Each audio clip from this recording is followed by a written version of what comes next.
Tulo ka kilo sa gituohang shabu nga kandidato og 20.4 milyones pesos ang nasakmit sa masakop sa Lapu-Lapu City Drug Enforcement Unit ug City Intelligence Unit sa gipahigayung bypass operation sa Sitio Kapaping Brgy Basak pasado alas 10 kagabii.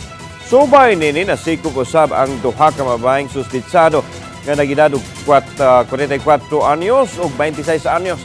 Ang 44 anyos sa babaeng gitumbok nga budigira samtang ang 26 anyos ginahong runner sa illegal nga drugas. Matod ni Police Lieutenant Colonel Christian Torres, spokesperson sa Lapu-Lapu City Police Office nga makabaligya ang duha ka mga suspect ug tag duha ka kilong shabu matag semana. Naglihok sila sa tibok Central Visayas ug pipila ka bahin sa Mindanao apan gikatahong gikan sa Region 8 ang source sa illegal drugs. Lakip sa gisusi karon sa Lapu-Lapu City Police kon giunsa sa pagpalusot ang illegal nga drugas sa dakbayan sa Lapu-Lapu. Gikan sa Region 8, nabantayan sa mga operatiba ang mga kinilo sa gituohang shabu.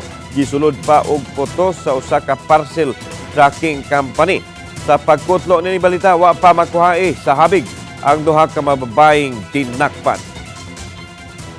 Local transport, dili man pareha itong mga uban na itong makuha is mga Chinese nga mga karakter. Kato is ang local gid na to nga tracking company na dito. Mana itong tanawon ron matrack na to sa tracking nilang great tracking number, matrace gid na to asa gid ang gikan to ang atong item.